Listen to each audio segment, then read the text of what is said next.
Hi, everybody. This week we're doing a series on resentment.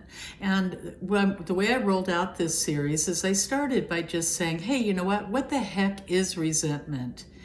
And every single person that's looking at this email has had the experience of resentment. And the truth is, and if you've had some deep experiences with this emotion, it can really suck you down the rabbit hole. It can destroy relationships, and it can destroy your relationship with yourself. And it's a horrible way for us to live our lives. And you know, by our very nature as women, we don't want to be resentful because it hurts us. And we don't want to hurt ourselves, and we don't want to hurt other people. And you know what? We deserve to have the relationships that we desire. And every smart woman knows that when we're resentful, we walk around the world like that, resentful person. And that's really what we attract.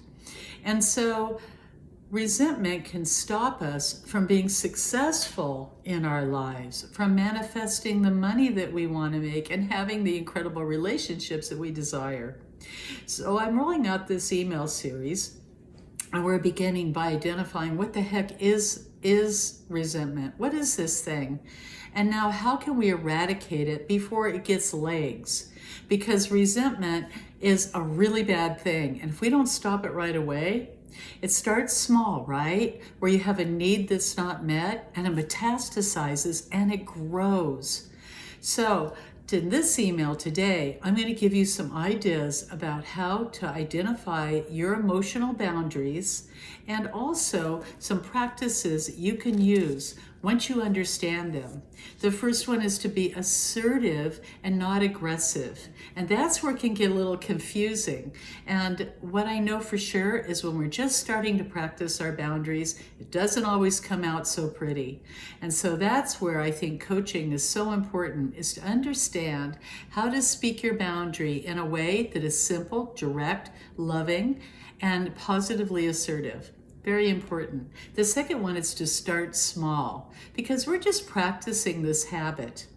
And so when you see a boundary violation right away, instead of letting it go or shoving it down and becoming resentful, start with that one small baby step and set your boundary right then and there.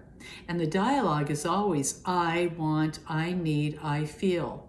When we begin with I, then we already set up the interaction in a positive way because we're owning our emotions. And then the third thing is to honor your boundaries. Honoring your boundaries is powerful, and that's where it gets really sticky also, right? Because sometimes we start feeling bad or guilty and we want to go back and say we're sorry. And sometimes, and it's not even sometimes, when you do that, you leave yourself on the sidelines. So honor your boundaries. And the third, of course, is self-compassion. Applying compassion for ourselves and giving ourselves a break, that's powerful. So I hope this email today is going to give you guys some great tips that you can use going forward.